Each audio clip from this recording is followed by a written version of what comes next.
अस्सलाम वालेकुम प्यारे बच्चों।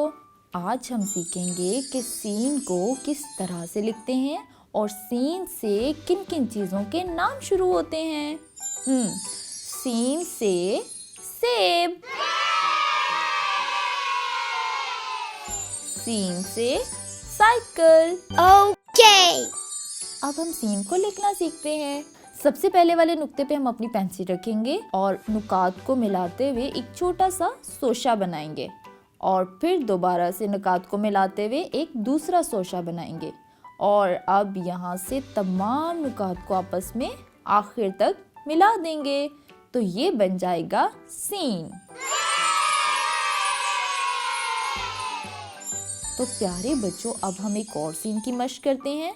सबसे पहले वाले नुक्ते पे हम अपनी पेंसिल रखेंगे और इस तरह से तमाम नुकात को आपस में मिला देंगे और ये बन जाएगा सीन। प्यारे बच्चों, आप याद रखें कि सीन में 3 सोशे होते हैं। अब बाकी तमाम सीन की मशक आप अपनी किताब पे करें और अपनी मामा को दिखाएं। तब तक के लिए अल्लाह हाफिज।